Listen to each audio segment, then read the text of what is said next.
역행자, 돈, 시간, 운명으로부터 완전한 자유를 얻는 7단계 인생 공략집, 자청지음, 웅진 지식하우스 출판사. 자청, 최악의 인생이었다. 하지만 단 하나의 공략집을 발견했고 이후 인생은 즐거운 놀이터가 되었다. 경제적 자유를 이룬 30대 사학가이자 은퇴한 유튜버, 무자본 창업가로 유명해진 저자는 2019년 20편의 영상으로 10만 구독자를 넘었으며 화제를 모은 후 미련 없이 유튜브 라이프 해커 자청을 그만뒀다. 이후 본업인 온라인 마케팅 비즈니스를 비롯해 다방면으로 사업을 확장했다. 대표적으로 이상한 마케팅, 푸드프, 아트라상, 큐릴부터 지분 투자로 참여한 라이프 해킹 스쿨, 유투디오, 오프라인 사업으로 욕망의 북카페, 인피니 등이 있다. 이는 40대 초반 무렵에 어떤 일을 하지 않아도 월 1억씩 버는 자동 수익을 완성했으며 소유한 자산으로 매년 20% 이상의 투자 수익률을 올리며 경제적 자유를 실현했다. 그러나 10대 때의 저자는 외모, 돈, 공부 어떤 점에서도 최하위였다. 그러던 20살 무렵 인생에도 게임처럼 공략집이 있다는 사실을 깨달으면서 삶이 180도 바뀌기 시작한다. 200여 권의 책을 독파하며 얻은 치트키들을 활용해 창업에 연이어 성공한 것이다. 저자가 성공한 비즈니스 모델은 초보가 왕초보를 가르치는 것이다. 어느 분야든 저렴한 가격으로 도움을 받고 싶은 왕초보의 수요는 분명히 존재한다. 이들에겐 기본만 알아도 일의 진척을 도울 수 있다. 이에 착안의 저자는 여러 비즈니스를 설계했다. 공통점은 투자 비용 자체가 들어가지 않는 무자본 창업, 그리고 일하지 않아도 돈이 들어오는 자동화 수익이다. 어느새 유튜브 라이프 해커 자청이라는 캐릭터와 무자본 창업이라는 개념은 사람들의 고정관념을 깨는 상징이 됐다. 2022년 현재 저자는 이상한 마케팅, 푸드프, 아트라상 등의 회사를 비롯해 총 6개의 사업과 4개의 지분 투자 사업으로 자동 수익을 만들어내고 있으며 약 130명의 지원자가 함께 재미난 일들을 부리고 있다. 역행자, 역행자 5%, 순리자 95%. 95%의 인간은 타고난 운명 그대로 평범하게 살아간다. 이들을 순리자라 하자. 5%의 인간은 정해진 운명을 거스르는 능력을 갖고 있다. 이 능력으로 인생의 자유를 얻고 경제적 자유를 누린다. 정해진 운명을 거역하는 자, 나는 이들을 역행자라 부른다.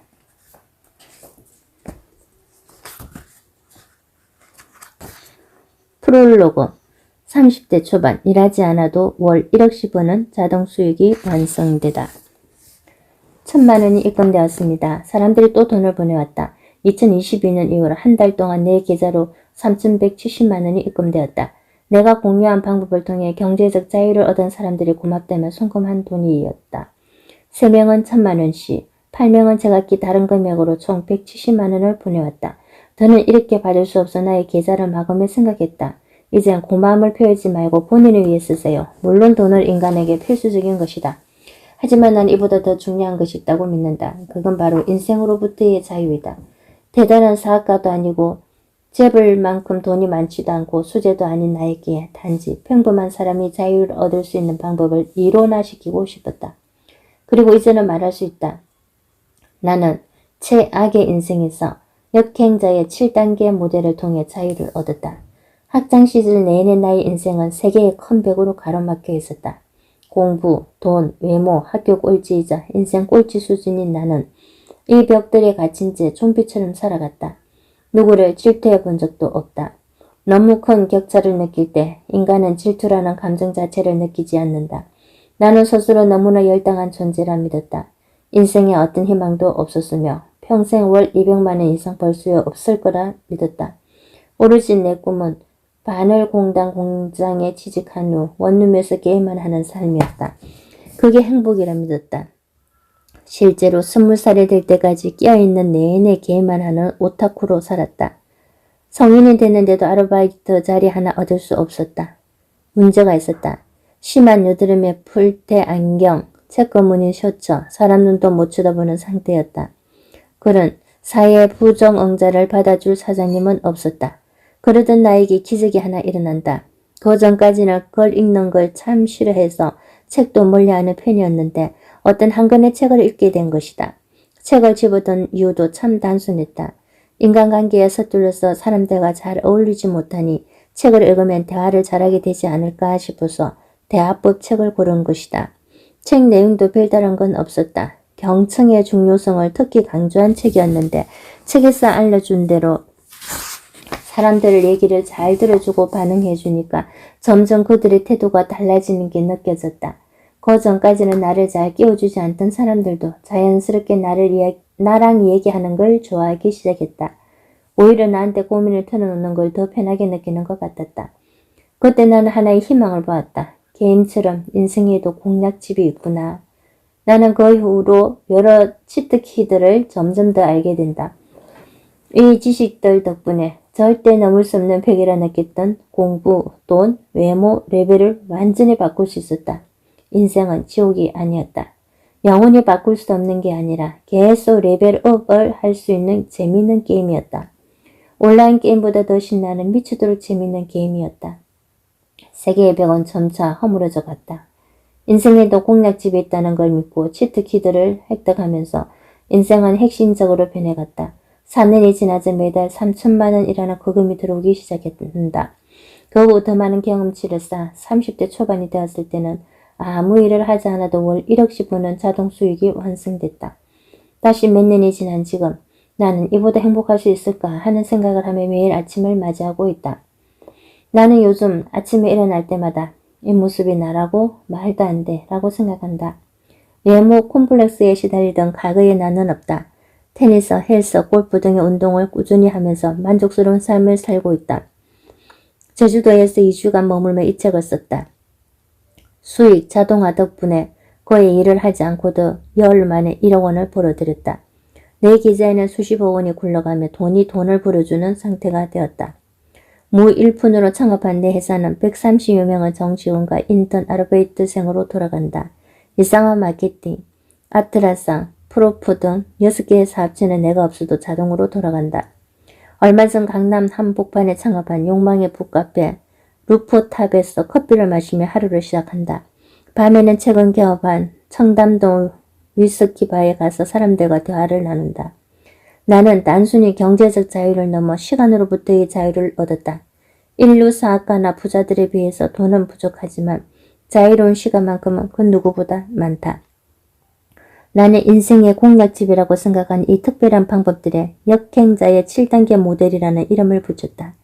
이 책엔 내가 겪은 10년의 시행착오를 3년으로 줄일 수 있는 모든 치트키가 담겨있다. 타임머신이 있다면 10년 전 나에게 이 책을 꼭 전해주고 싶을 정도다. 내가 이것들 중 일부라도 알았더라면 그렇게까지 고생하지 않았을 텐데, 멀리 돌아가진 않았을 텐데, 훨씬 더 빨리 자유를 찾았을 텐데 싶다. 뭐 어쩔 수 없다. 나 대신 당신이라도 이 책을 읽고 지름길을 밟길 바란다. 행복해지길 바란다. 그게 내가 이 책을 쓴 이유다. 역행자의 7단계 모델. 역행자의 7단계 모델이란 대체 무엇인가? 언뜻 어렵게 보일 수 있지만 사실은 아주 간단한 원리들이다. 1단계 자의식 해체, 2단계 정체성 만들기, 3단계 유전자 오작동 극복, 4단계 뇌 자동화, 5단계 역행자의 지시, 6단계 경제지 자유를 얻는 구체적 루트, 7단계 역행자의 쳇바퀴. 대부분의 사람들은 유전자와 본성의 명령을 그대로 따르기 때문에 평범함을 벗어날 수 없다. 하지만 정작 자신은 나는 달라 하는 자의식에 사로잡혀서 무한 합리화에 빠져 살아간다. 스스로가 얼마나 많은 정신적, 심리적 오류를 저지르는지 알지 못한 채 매일 똑같은 쳇바퀴를 돌 뿐이다.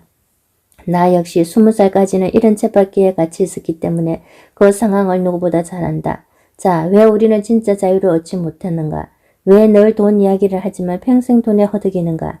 저는 나름대로 열심히 공부해서 명문대에 들어갔고 주식책도 많이 읽었습니다. 하지만 여전히 저는 자유롭지 않습니다. 죽으라 노력하는데 왜 안 될까요? 무슨 말인지 안다. 나는 역행자 7단계 모델을 순서대로 밟지 않았기 때문이라 답하고 싶다. 한 단계라도 생략한다면 지름길을 밟기 어려워지고 완전한 자유로부터 멀어진다. 기본기가 받쳐져야 발동될 수 있는 스킬들이 있는데 순서가 잘못돼서 누적되는 효과가 발휘되지 않는 경우가 있다. 하루 종일 정말 열심히 공부하는데 성적은 오르지 않는 아이들이 있는 것처럼 7단계만 반복적으로 밟아주면 경제적 자유와 인생의 자유를 얻게 된다. 적어도 현재 수입의 3배는 손쉽게 얻어낼 수 있을 것이다. 물론 이것이 모든 사람에게 해당하지는 않는다. 이 책을 읽을 수 있는 정도의 최소한의 독해력은 갖고 있어야 한다. 솔직히 말하면 나는 사람들 중에 책을 제대로 읽을 수 있는 사람은 많지 않다고 생각한다. 대부분의 사람들은 무조건 노력만 할 뿐 이 노력들의 연쇄작용을 모르기 때문에 엉뚱한 데 힘을 쏟다가 지쳐 포기한다. 혹은 돈을 인생에서 별로 중요한 게 아니야 같은 합리화를 하며 원래 있던 곳으로 후퇴한다. 그러면 안 된다. 영리와 노력이 있어야 한다. 나는 수많은 시행착오와 반성을 통해 이 노력들이 일정한 패턴과 배열이 있어야 한다는 걸 알아냈다. 그게 역행자의 7단계 모델이다. 역행자의 7단계 모델에 대해 정말 짧게 설명해 보려 한다. 인간이 경제적, 시간적, 정신적 자유를 얻지 못하는 이유는 무엇일까? 이 책에서는 본성과 유전자의 명령대로만 살아서라고 답한다. 인간은 태어날 때부터 이미 운명이 어느 정도 정해져 있다. 상위 50%로 태어난 이는 일평생 45에서 55% 언저리를 오가며 살아간다. 하지만 그 사람은 이를 모른 채 자의식으로 인해 합리화를 하고 언젠가는 인생의 주인공이 될 거야 라는 희망을 갖고 살아간다. 인간은 무의식, 자의식, 유전자에 의해 조정되기 때문에 우선 이 세계에 의해 꼭두가시 줄을 끌어내어야만 한다. 무의식은 스스로의 한계를 구정짓고 자의식은 끊임없이 합리화를 요도하여 발전을 가로막는다. 그리고 우리의 유전자는 선사시대에 최적화되어 있다. 과거에 최적화된 유전자의 명령은 현대를 살아가는 우리에게 적합하지 않는 경우가 잦다. 그 결과 수많은 판단 오류를 저지르며 인생을 망쳐버린다. 가장 처음으로는 무의식을 바꿔야 한다. 하지만 무의식은 이성적으로 바꿔낼 수 없다. 누군가 너는 자유를 얻을 수 있어 라고 말하더라도 당신의 무의식은 나는 할 수 없어라며 방어 기제를 펼친다. 이 기제를 우회할 수 있는 가장 좋은 방법은 스토리이다. 자신과 똑같은 상황에서 자유를 얻어낸 이야기를 50여 개 정도 듣게 되면 무의식에서는 균일이 생길 수밖에 없다. 이 균일을 만든 뒤 역행자 7단계 모델을 통해 보다 적극적으로 자유를 얻어내야 한다. 1단계 자의식 해체. 자의식은 인간에게 필수 불가결하게 존재한다. 인간의 자의가 붕괴되는 것을 막는 기제지만 대부분은 과한 남용으로 우리의 발전을 완전히 가로막는다. 예를 들어 나는 돈에 진짜 관심이 없어. 돈 버는 법은 세상에 존재하지 않아. 등의 말도 대부분 자의식 상처를 피하기 위한 합리화에 지나지 않는다. 누구보다 돈을 원함에도 돈은 좋은 거야 라는 걸 인정하는 순간 본인의 인생이 부정당하기 때문이다. 대다수는 돈에 대한 트라우마와 공포 때문에 회피라는 어리석은 결정을 한다. 결국 이들은 투영하기를 통해 애먼 곳에 자아를 투영하며 인생을 모두 낭비해버린다. 열등감이 발동되었을 때 스스로의 못남을 인정하고 어떻게 발전할 수 있는가를 고민할 때 인간은 성장할 수 있다. 2단계 정체성 만들기. 철학자 비트겐슈타인은 언어의 한계는 세계의 한계라는 말을 남겼다. 마찬가지로 정체성의 한계는 인간의 한계이다. 가령 평범한 한국 사람이란 정체성을 가진 이가 경제적 자유에 다가갈 가능성이 0%이다. 한편 한 달에 1억 벌 수 있는 사람이라는 정체성을 가진 이는 여기에 근접할 가능성을 조금이나마 갖게 된다. 이는 자신의 정체성을 마음대로 조종할 수 있다면 대단한 노력 없이도 목표에 도달할 수 있다는 뜻이다. 스스로에게 베스트셀러 작가 되기라는 정체성을 부여한다면 정말 그 지점에 도달할 확률이 생겨난다고 말할 수 있다. 물론 이렇게 정체성을 자유자재로 만드는 것은 매우 어려운 일이다. 그렇기에 2단계에서는 정체성을 의도적으로 형성하는 방법에 대해 다룬다. 정체성을 마음대로 갖고 논다면 자유를 얻을 확률을 기하급수적으로 높일 수 있다. 3단계 유전자 오작동 극복. 평범한 인간은 유전자 오작동에 의해 인생을 갉아먹힌다. 유전자 오작동을 이해하고 그걸 고친 사람만이 더 나은 삶을 향해 나아갈 수 있게 된다. 유전자 오작동이란 무엇일까? 우리의 몸과 본능은 수십만 년 동안 원시시대 환경에 맞게 진화했다. 원시시대에는 음식을 보며 무조건 달려들어 먹어치워야 생존에 유리했다. 하지만 이제 칼로리 가다로 성인병을 달고 사는 현대인에게 그런 본능은 오히려 위험이 된다. 이 잘못된 본능이 바로 클루지, 빛을 보고 날아가도록 프로그래밍된 나방이 가로등 안에 갇혀 죽고 말듯이 진화상 유리했던 과거의 본능이 우리 머릿속에 남아 바이러스처럼 악영향을 끼친다. 우리 머리와 몸에 심어진 이 원초적 본능의 작동 방식을 잘 이해하지 않으면 잘못된 판단을 거듭하며 평생 고통에 시달리게 된다. 나는 왜 이걸 원하며 이런 욕망은 어디에서 온 것인가? 클루지를 잘 이해한 사람은 그릇된 욕망의 덫에서 벗어나 인생에서 큰 자유를 얻을 수 있게 된다. 4단계 뇌 자동화. 앞의 방법들로 본능의 꼭두가시 끈을 잘라냈다 하더라도 머리가 안 좋으면 자유를 얻을 수가 없다. 독해력이 떨어지면 이 책을 봐도 무슨 말인지 알 수가 없고 5, 6단계의 지식과 방법론을 흡수할 수 없다. 돈 버는 일도 마찬가지다. 무슨 일을 어떻게 해야 할지 모르는 채 몸만 고생하다 포기하기 일쑤다. 머리를 어느 정도 좋게 만들어야 한다. 하지만 지능은 타고나는 게 아니라고? 그렇지 않다. 잠시 후 당신은 책도 이를 읽게 될 것이다. 내 스토리를 읽어보면 알겠지만 나는 심각하게 멍청했다. 아무리 공부해도 안 됐다. 재수를 3번이나 했는데도 4등급을 벗어날 수 없었다. 하지만 이혼하는 내 과학을 통해 머리 좋아지는 법을 알게 됐다. 지금은 머리가 꽤 좋은 편이 됐다고 생각한다. 머리를 효율적으로 쓰는 여러 방법들이 연구되었고 심지어 어려운 것도 아니다. 내가 실험하고 검증한 내 최적화 방법들을 대해서 소개할 것이다. 매번 애써야 하는 게 아니라 조금 습관만 들여놓으면 평생에 걸쳐 이득을 돌려주는 가성비 최고의 방법들이다. 5단계 역행자의 지식. 인간 하루에 수많은 결정을 반복한다. 평범한 사람이 하는 하루 10개의 판단 중에서 5개의 좋은 판단을 하고 5개의 판단을 거르친다고 가정하자. 만약 이 사람이 역행자의 지식을 통해 좋은 판단을 할 확률은 10% 늘린다면 어떤 일이 벌어질까? 단순히 생각했을 때 하루 한두 개씩 더 좋은 판단을 할 수 있다면 10년 뒤엔 3650일간 좋은 판단이 복리로 쌓이게 된다. 복리의 힘은 어마무시해서 훗날 인생의 격차는 현격히 벌어질 수밖에 없다. 그 결과의 값은 돈뿐만 아니라 인생의 자유를 얻는 것이다. 이를 위해 5단계에서는 본능을 역행하는 지식들을 배우게 된다. 6단계 경제적 자유를 얻는 구체적 루트. 5단계까지는 기초 체력을 다지는 근육 운동이었다고 할 수 있다. 복근, 허벅지, 팔, 허리 등 모든 복근의 부위에 근육이 잡혀있기 때문에 어떤 운동을 시작하더라도 빨리 좋은 결과를 낼 수 있다. 하지만 아무리 기초가 좋다고 해도 테니스 라켓을 처음 잡은 사람이 훌륭한 경기를 할 순 없다. 이번 단계에서는 경제적 자유를 얻는 방법을 상황별로 구체적으로 다룬다. 경제적 자유에 이르는 길은 너무나 다양하기 때문에 나는 어떤 상황에서든 경제적 자유에 이르는 알고리즘을 그려볼 생각이다. 당신이 중소기업을 다니든 대기업을 다니든 저임금 노동을 하든 자영업을 하든 백수든 상관없다. 경제적 자유에 이룰 수 있는 가능성은 어디에든 있다. 7단계 역행자의 채바퀴. 인간의 본성에는 실패와 패배에 대한 두려움이 각인되어 있다. 선사시대의 실패와 패배는 그 죽음과도 직결이 되어 있었기 때문에 인간은 오래전부터 이를 과도하게 두려워하는 경향이 있었다. 그래서 새로운 것에 도전하기를 망설이며 이를 실패했을 때 과도하게 스트레스를 받는 것이다. 하지만 역행자는 이 원초적 두려움이 쓸모없는 것임을 이해하고 있다. 나아가 이러한 본능을 역행하여 고의로 패배에 직면함으로써 레벨업을 하기도 한다. 세계 최고의 테니스 선수, 축구 선수, 프로게이머들은 정상에 오르기까지 수천 번 패배를 한다. 선수들은 자신의 수준이 높아짐에 따라 더 강한 상대와 경기를 하게 되며 뛰어난 선수들은 승리보다 패배를 해야만 진정한 레벨업을 할 수 있다는 것을 알고 있다. 당신이 부자되기 게임에 참여했다면 이처럼 반드시 패배에 직면해야 한다.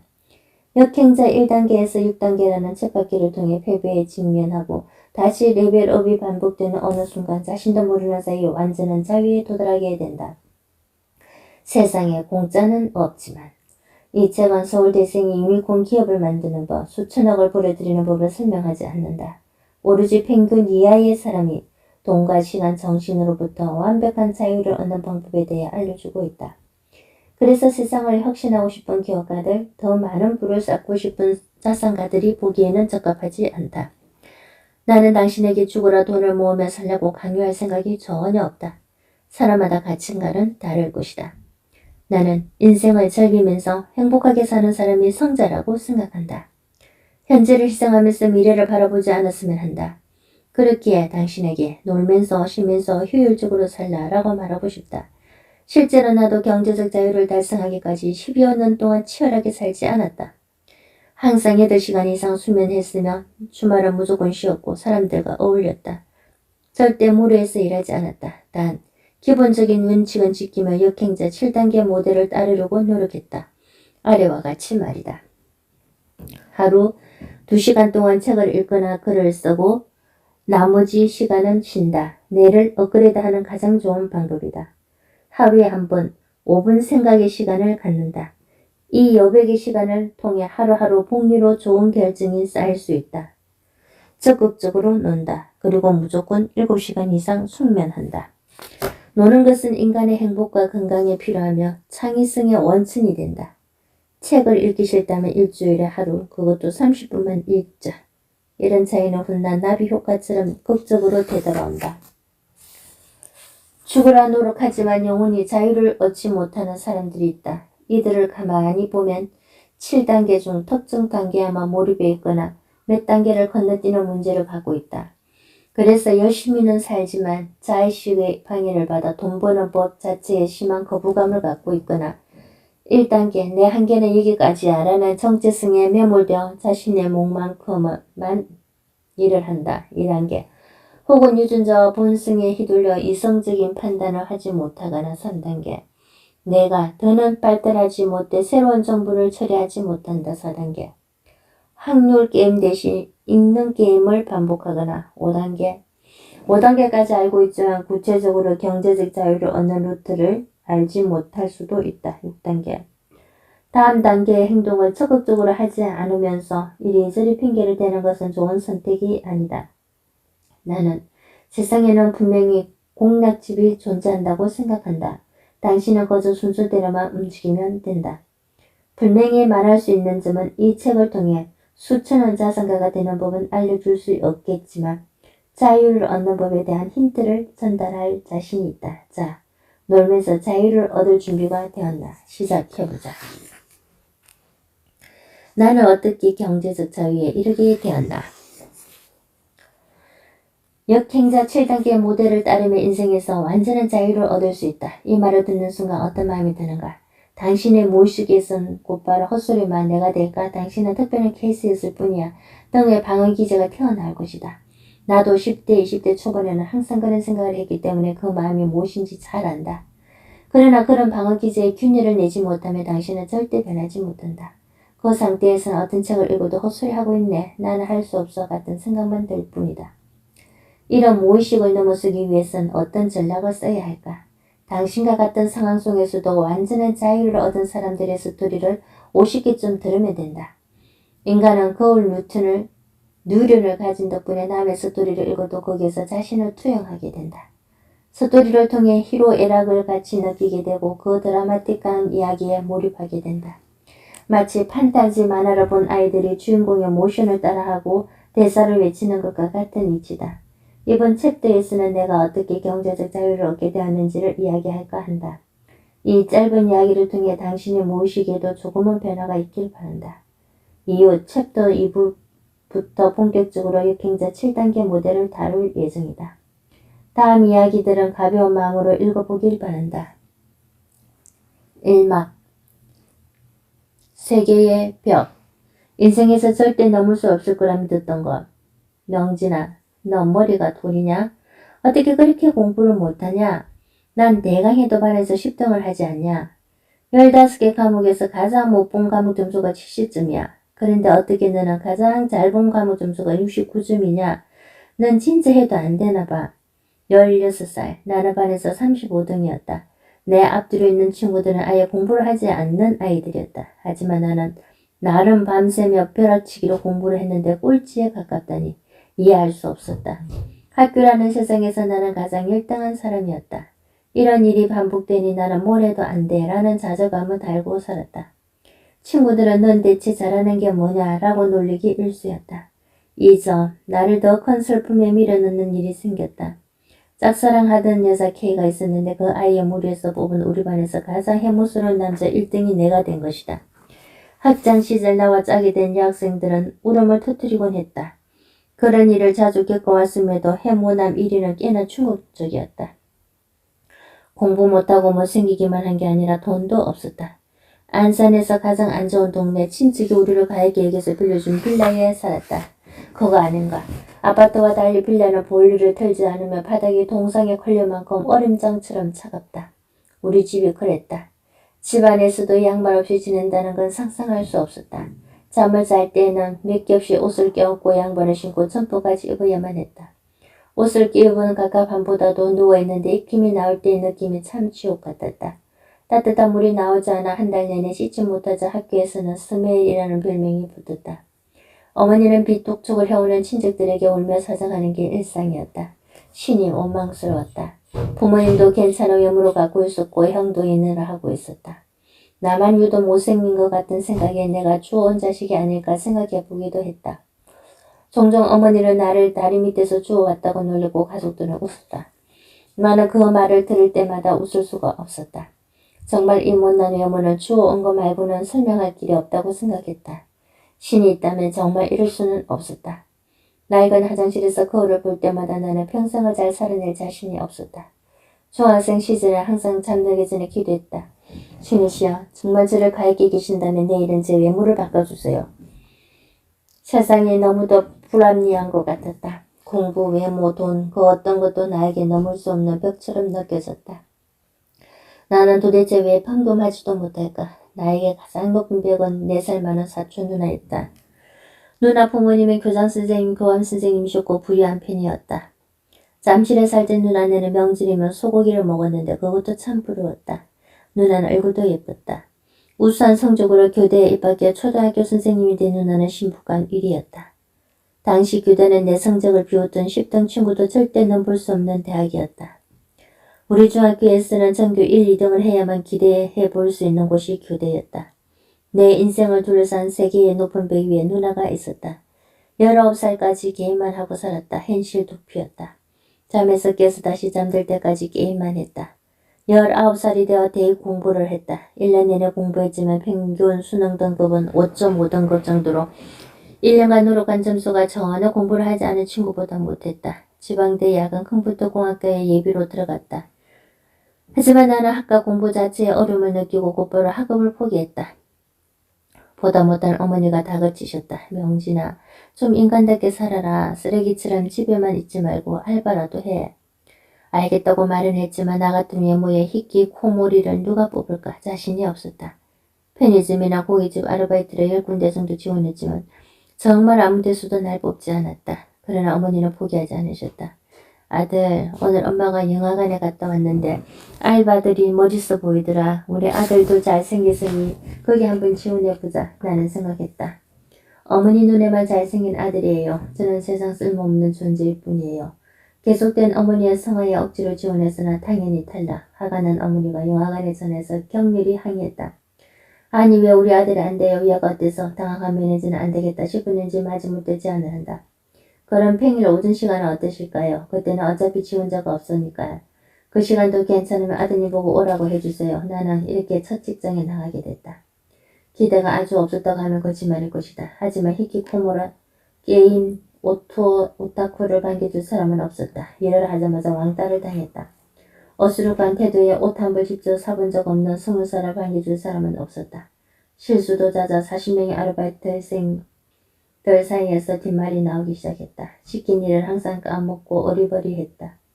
어느 날은 에어컨을 켜야 하는데 히터를 틀어서 관람객들의 항의가 빗발쳤다. 환불 대란이 겨우 수습되고 나서 매니저가 나를 바라보던 표정은 지금도 잊을 수 없다. 건물 중에는 개표구 앞에 서 있어야 하는데 화장실에 앉아서 쉬다가 걸리곤 했다. 정말 모든 게 최악이었다. 아르바이트생들은 자연스럽게 뒤풀이에 나를 부르지 않았고 군대를 막 지대한 형들도 나를 인간 취급해주지 않았다. 학교에 거의 나가지 않으니 1학기 성적은 거의 F였다. 등록금 400만 원을 낸 학교는 안 나가면서 월급 50만 원 받으려고 영화관 아르바이트를 하고 있었다. 이보다 더 어리석은 인생이 있을까? 1학기에는 대학 동기를 짝사랑하며 6개월을 쫓아다녔지만 차였고 2학기에는 함께 일하는 아르바이트 생을 쫓아다녔지만 역시나 차였다. 딱히 실망하지 않았다. 실망이란 것도 기대가 있어야 느낄 수 있는 감정이다. 나는 내 인생에 대해 아무런 기대가 없었기 때문에 그런가? 또 차였구나 하고 넘어갔다. 어차피 나는 여자친구를 만들 수 없는 사람이라 생각했다. 그러던 20살 겨울, 인생 최대의 터닝포인트를 만나게 된다. 같이 아르바이트를 하던 누나가 명지나 안상중앙도서관이라는 데가 생겼는데 정말 너무 좋더라 하고 지나가던 말했다. 나는 아르바이트를 끝내고 찾아가 봤다. 책을 잘 읽지 않았던 터라 뭘 골라야 할지도 잘 몰라 허둥대는데 갑자기 내 고민이 떠올랐다. 사람들하고 친하게 지내게 해주는 책 없나? 여자랑도 쉽게 대화할 수 있게 해주는 그런 책. 그러다가 자기 개발 코너에서 대화법 책을 한 권 뽑아들고 읽기 시작했다. 내용은 간단했다. 자기 말을 하기보단 경청이라는 것, 그리고 다른 대화법 책들도 몇 권 더 읽었다. 공통으로 나오는 내용들이 있었다. 남의 말을 잘 들어주라는 것, 상대방의 말에 리액션을 잘해주라는 것, 어설프게 조언하지 말라는 것 등등. 나는 책에 나온 내용들을 영화관 아르바이트생들에게 적용해 보기 시작했다. 그러자 처음엔 심드렁하던 사람들이 서서히 다르게 반응하기 시작했다. 정말 신기하게도 사람들이 자꾸 나와 대화를 하려 했다. 처음엔 대개 고민을 털어놓다가 상담을 하기도 하고 같이 PC방을 가자고 하거나 회식에 깨워주기 시작했다. 책의 위력을 실감했다. 어린 시절 나는 게임을 정말 잘했다. 비결은 간단했다. 친구들과 새로운 게임을 하고 나면 나는 집에 가서 몇 사이트 게시판에 올라온 공략집을 몰래 읽었다. 친구들은 수백 판 게임만 하지만 나는 게임 횟수를 늘리기보다는 공략집을 읽는데 몰두했다. 1, 2주 정도 몰래 공부한 뒤에 게임을 해보면 비교가 안 된다. 나는 늘 친구들에게 압승할 수 있었다. 수백 판 게임을 한 친구를 100판만 한 내가 압도적으로 이길 수 있었다. 게임 공략집 덕분이었다. 대화법 책 덕분에 사람들의 태도가 달라질 점, 나는 게임에도 공략집이 있듯이 인생에도 공략집이 있는 게 아닐까 생각하게 됐다. 게임의 공략집은 웹사이트에 올라와 있지만 인생의 공략집은 바로 책이라고 생각했다. 생각이 여기에 이르자 나는 완전히 꽂혀버렸다. 어차피 더 손해볼 것도 없었다. 20살의 12월 나는 첫 직장인 영화관 아르바이트를 6개월 만에 그만뒀다. 그리고는 안산중앙도서관에 박혀서 2개월간 200여 권의 자기계발서 심리학 책을 읽기 시작했다. 이때 나는 독해력도 부족했고 머리도 나빴다. 그래서 중학생이 읽을 법한 쉬운 책들을 훑듯이 읽어 나갔다. 그러다 마음에 드는 구절을 만나면 모두 노트에 적었다. 나는 신기한 감정을 느꼈다. 평생 책이라고는 읽지 않고 무식하게만 살아왔는데 하루 종일 책을 읽고 있자니 그런 내 모습에 취하게 되었다. 묘한 자신감도 생기기 시작했다. 이 사람들은 이렇게 어려운 상황 속에서도 결국 해냈네. 100가지가 넘는 성공 스토리들을 계속 읽다 보니 나도 뭐든 해낼 수 있을 것 같았다. 무의식이 점차 변하기 시작했다. 중고등학교 때 가장 똑똑했던 친구 둘을 만나서 책을 읽으며 알게 된 내용들만 이야기해도 시간 가는 줄 모르고 떠들 수 있었다. 나른한 대화석길 덕분에 친구들도 나와 이야기하는 걸 좋아했다. 새로운 욕심이 생기기 시작했다. 대학에 새로 들어가면 얘들처럼 똑똑한 사람들이나 교수들과도 이런 대화를 나눌 수 있겠지. 다시 대학에 가보자. 또 다른 비극의 시작이었다. 2막 하루 2시간 기숙의 시작. 역행자의 첫 번째 단서. 이제 21살. 다시 대학에 가고 싶다는 열망은 생겼지만 돈도 없고 방법도 몰랐다. 나는 무식하게 독학을 선택했다. 이번엔 수능용 공략집을 발견하기 위해 인터넷을 뒤졌다. 상위권 학생들이 이용하는 커뮤니티를 찾고 그곳에 올라온 수많은 성공 후기를 읽으면서 이렇게 해야 좋은 대학에 갈 수 있구나 생각했다. 게임 공략집을 보면 상위 1%가 되듯 수능 공략집을 익히면 성적도 단숨에 올라갈 거라 기대했다. 그렇게 1년간 매일 안산중앙도서관을 오갔다. 그러다가 재미난 사람 둘을 알게 됐다. A는 30대 중반쯤 되는 정말 노숙자라고 해도 이상할 게 없는 사람이었다. 내가 자기계발서 심리서를 읽는 동안 그는 맞은편에서 경제와 주식을 공부하곤 했다. 장발에 그는 거의 식지 않은 것 같은 행색에 다 해진 옷을 입고 도서관에 왔다. 나는 그가 경제적으로 아주 어려운 사람이라고 생각했다. 그러던 어느 날 도서관 앞에 웬 외제차가 서더니 거기서 A가 내리는 걸 우연히 보게 됐다. 이럴 수가. 당시 안산에서는 외제차를 그리 볼 수 없었다. 무슨 일이 일어난 거지? 알고 보니 그는 자수성가한 부자였다. 어린 시절부터 이것저것 여러 사업을 시도했지만 잘 풀리지 않았다고 한다. 그러다 주식 공부를 해서 투자를 시작했고 마침내 큰돈을 벌었다. 그는 당시에 철학과 경제에게 빠져 있었는데 지금 생각해도 참 지혜로운 사람이었다. 1년 내내 외롭게 공부하던 내게 그는 철학적인 이야기를 나눌 수 있는 유일한 친구였다. 하반기에는 50대 아저씨 B를 만나게 된다. 어느 날 도서관 옆자리에 뚱뚱한 아저씨가 앉았는데 갑자기 나에게 시끄럽게 하지 말라며 핀잔을 줬다. 내가 정중하게 사과하자 커피 한잔 하자며 날 데리고 나가 믹스커피를 뽑아주었다. 알고 보니 연세대 경제학과를 졸업하고 은행장까지 지내다가 은퇴한 분이었다. 부동산 중개사 자격증을 따기 위해 도서관에 다닌다고 했다. 이 뚱보 아저씨도 1년간 좋은 친구였다. 한 번은 나를 집으로 초대해서 이렇게 말했다. 미국에서는 20살 넘게 차이가 나도 친구가 되고 그래. 너랑 나는 30살 넘게 차이가 나지만 친구다. 내가 보기에 너는 큰 사람이 될 것 같구나. 뚱보 아저씨는 60점만 넘어도 합격하는 공인중개사 시험에서 80점을 넘기며 최상위권으로 합격하게 된다. 이 두 사람은 1년간의 외로운 독학생활 동안 좋은 친구였다. 두 분은 사회에서 충분히 성공한 사람들이었으며 항상 내가 잘 풀릴 것 같다고 말해주었는데 그게 큰 힘이 되었다. 그럼 내 수능 결과는 어땠을까? 그분들의 기대와 달리 나는 평균 4.5등급에 머물게 된다. 어떤 대학에도 갈 수 없는 점수였다. 나는 너무 창피한 나머지 노숙자 아저씨, 뚱보 아저씨에게 먼저 연락할 수도 없었다. 수능이 끝나고 나중에 우연히 마주쳤을 때에도 인사만 하고 도망치듯 자리를 피했다. 그리고 그분들을 다시 만날 수 없었다. 왜 다시 실패했을까? 나는 끊임없이 책을 읽으면서 환상에 사로잡혀 있었다. 책을 읽고 지식이 쌓이면서 나는 대단한 사람이야. 나는 뭐든 해낼 수 있어 하고 착각했을 뿐 세계의 벽은 여전히 나를 가늠막고 있었다. 현실은 단단했다. 집에서는 그렇지 하며 조롱이 이어졌다. 친형은 나이 먹고 흥부처럼 돈이나 빌려달라고 할까 진심으로 걱정된다 라고 말했다. 나는 인정할 수 없었다. 어머니에게 매달렸다. 혼자 공부했기 때문에 실패한 것뿐이에요. 서울에 있는 재수학원에 보내주세요. 당연히 어머니는 한 달에 100만 원씩 하는 학원에 보낼 돈은 없다 하며 반대하셨다. 명절날 나는 친척들 앞에서 포부로 이야기했고 이번엔 외삼촌과 삼촌이 지지해 주셨다. 학원비는 외할머니가 대주시기로 했다. 학원도 외할머니 집에서 다니게 되었다. 나이로 치면 사수에 해당하는 22살이었다. 공부를 하는 동안 외할머니는 매일 아침 밥상을 차려주셨다.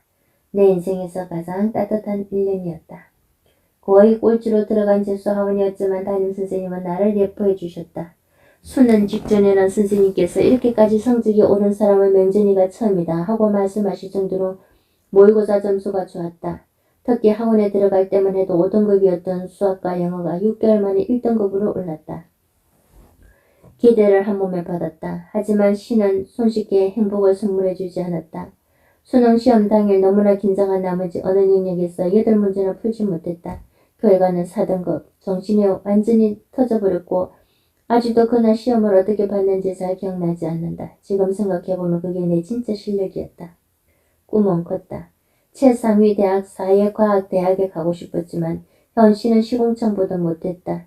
이미 친구들보다 3년이나 늦어진 시점이었다. 동갑내기 친구들은 1학년 대학생활을 마치고 군대 2년까지 다녀온 시점이었다. 고졸인 친구들은 곧바로 취업해서 사회생활 4년차에 들었었다. 그러나 23살 바라보는 내 인생은 정말 최악 그 자체였다. 돈, 외모, 공부, 그 어떤 벽도 허물 수 없었다.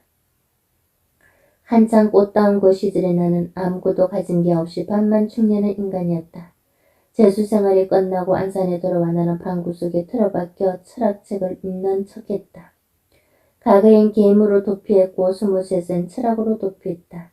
나만의 가상세계를 만들어 자유했다. 그때는 거의 우울증에 걸린 듯 살아갔다. 현실에서 도망치고 싶었고 나를 아는 사람이 아무도 없는 곳으로 가고 싶었다. 논밭이 있는 지방대에서 자전거를 타고 철학책을 읽는 삶. 지방 국립대 철학과 세 곳에 원서를 냈다. 그 중에 지리상 대한민국 한가운데에 있는 학교라는 말도 안 되는 이유로 전북대를 택했다. 너까기 대학생으로 전북대 철학과에 입학한 23살. 나는 현실과 이상의 괴리 때문에 때로는 자살 충동까지 느끼곤 했다. 하지만 그런 와중에도 절실하게 생각한 것이 하나 있었다. 성공한 사람들은 모두 책 읽기와 글쓰기를 많이 한다는 점이었다. 그래서 나도 무슨 일이 있어도 하루 2시간씩 책을 읽고 글을 쓰자고 마음먹었다. 나중에 22전락이라고 이름 붙인 습관이 만들어진 순간이다. 아무리 바빠도 무슨 일이 있어도 하루 2시간 책 읽기와 글쓰기는 빠뜨리지 않으려 했다. 대신 나머지 시간은 마음대로 놀거나 빈둥거리면서 지냈다. 그럴 수 있었던 것은 독특한 믿음이 있었기 때문이다. 책 읽기와 글쓰기를 꾸준히 해두면 훗날 뭘 하더라도 누구보다 잘할 수 있을 거야. 성공한 수많은 사람들이 증명하잖아. 지금 생각하면 참 단순한 믿음이었다. 무식하며 용감하다고. 나는 미련 맞을 정도로 2년간 매일 2시간씩 책을 읽었다. 그리고 나머지 시간은 완전히 놀거나 하고 싶은 것에 집중했다. 그런데 놀라운 일이 벌어졌다. 이 근거 없는 믿음이 효과를 발휘하기 시작한 것이다. 읽고 듣는 것들이 전보다 훨씬 잘 이해되었다. 무엇을 보든 본질 또는 핵심이 금방 파악되고 스스로 기준이 잡히기 시작했다. 그러다 보니 별다른 공부를 하지 않아도 철학 수업들이 잘 이해되었다. 교수님들도 나를 좋아했고 시험을 보면 장학금을 받곤 했다. 내 인생을 가로막던 3가지 벽 중 공부의 벽이 허물어지기 시작했다. 전북대는 지방 국립대이긴 하지만 안산이나 전주에선 반에서 3, 4등은 해야 갈 수 있는 곳이었다. 앞에서 말한 중학교 시절 나에게 공부를 못한다며 놀리던 친구도 재수를 하고자 전북대 공대에 들어와 있었다. 평생 이길 수 없다고 생각했던 그 친구와의 간격이 점차 좁혀지고 있었다. 두 번째로 금이 가기 시작한 것은 돈의 벽이었다. 대학 1학년 때 교내 가회 게시판에 게시글을 올렸는데 대박이 난 것이다. 당시 전북대 가회 시장은 의대생과 영어과 혹은 수학과의 사범대 학생들이 독점하고 있었다. 그들은 가회 게시물에 전공과 가액이 50만 원을 적을 뿐이었다. 내가 다니던 철학과를 포함한 다른 과 학생들은 가회 시장에 명함도 내밀지 않았다. 하지만 나는 이렇게 생각했다. 너흰 12년 공부해서 이 학교에 왔지만 나는 겨우 2년 공부해서 이곳에 왔다. 나는 수능을 망쳤을 뿐 너희에게 뒤지지 않아. 심지어 하위권 학생은 더 잘 가르칠 자신이 있지. 지금까지 수백 권의 책을 읽었기 때문에 무식하게 수능 공부만 해온 너희보다 지혜로워. 지금 생각해보면 여전히 정신을 못 차리고 있었지만 아무튼 그런 패기 덕분에 자신감은 있었다. 그래서 나도 가회 구하는 글을 올리기로 했다. 특이하게 하위권 전문 가회라고 제목을 달고 그동안 내가 얼마나 공부를 못했는지 그러나 어떻게 영어와 수학의 등급을 끌어올렸는지 구체적인 속도와 방법을 적었다. 그러자 놀랍게도 전화가 빗발쳤다. 그때 이후 대학 다니는 내내 과외비로 매달 150에서 200만 원을 벌 수 있었다. 시급 3,000원의 영화관 아르바이트생 때와 비교하면 7배나 오른 임금이었다. 첫 과외를 구했던 그날 자전거를 타고 집으로 돌아오던 밤길을 잊을 수가 없다. 중황색 가로등과 달빛이 나를 반겨주는 듯했고 나는 처음으로 세상이 나에게 손을 내민 것 같은 기분이 들었다. 예전에 시급 3,000원의 영화관 아르바이트를 할 때는 5,000원짜리 김치찌개를 먹지 못했다. 2시간을 일해야 김치찌개를 먹을 수 있었기 때문에 항상 삼각김밥으로 때우곤 했다. 이제 시급이 2만 원이 되고 나니 김치찌개를 매일 사 먹을 수 있다는 사실이 꿈만 같았다. 며칠만 가위를 해도 스쿠터 주유비 2만 원, 원룸 월세 22만 원이 다 해결됐다. 당시 200만 원은 내게 그런 그 얘기였다. 용돈으로 50만 원을 받으며 또래 사이에서 부자 소리를 듣는 곳이었다. 학교를 다니며 200만 원을 내 힘으로 벌어냈으니 나는 자신감이 넘쳤다. 삶의 밸런스가 자리를 잡기 시작했다. 마지막 벽이었던 외모에서도 큰 변화가 일어났다. 당시 나는 안산중학교 동창인 지안이와 함께 살고 있었다. 중학생 때는 별로 친하지 않았지만 책을 잔뜩 읽던 21살에 만난 지안이는 정말 대단하다고 느껴졌다. 이제까지 몇백억 대 넘게 성공한 사람들을 수도 없이 만나봤지만 아직 지안이만 한 천재성을 거의 보지 못했을 정도다. 21살에 우연히 만난 우리는 영혼의 단짝이 되었고 매일 철학과 예술에 대해 토론하곤 했다. 내가 전북대에 입학하자 지안이는 서울에 학교를 휴학하고 전주에서 함께 지냈다.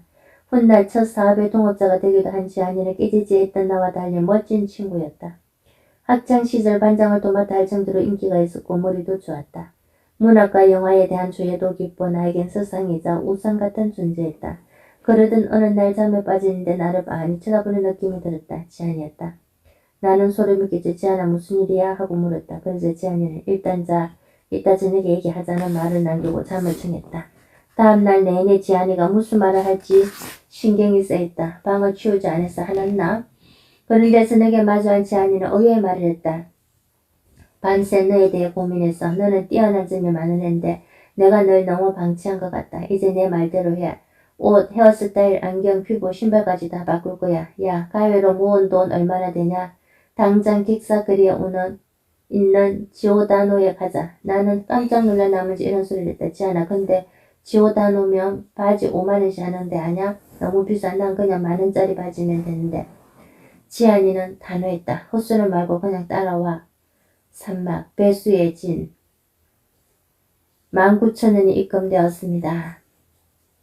그날 지안이는 쇼핑을 가기 전 이렇게 호언장담했다. 철학가에서 가장 괜찮은 남자가 누구냐는 질문에 명진이 너라는 말이 나올 수 있게 해줄게. 물론 나는 믿지 않았다. 어려서부터 고등학교에 다닐 때까지 나는 반에서 가장 못생긴 사람이라고 생각했기 때문이다. 이성에게도 늘 거짓말 당했다. 20살 때 2번 대학에 왔어도 2번 거절을 당한 시점이었다. 말이 되는 이야기인가 생각했다. 하지만 지안이는 집요했다. 그리고 나에게 지금부터 피부 관리를 위해 탄수화물을 줄여. 이 신발 절대 신지 마. 알았지? 앞으로 내가 골라주는 스타일만 신어. 잠깐 멈춰봐. 안경 벗어. 안경. 남자는 안경 안 쓰는 게 나아. 야, 여자랑 말할 땐 절대 그렇게 주눅들면 안 돼. 그리고 철학 얘기 같은 거 하지 마. 라며 구체적인 지침을 내려주었다. 지안이는 입는 거, 먹는 거, 말하는 거 거의 모두를 뜯어고쳤다. 거꾸로 말하면 나는 정말 여자들이 싫어할 만한 짓은 다 하고 있었다는 뜻이기도 했다.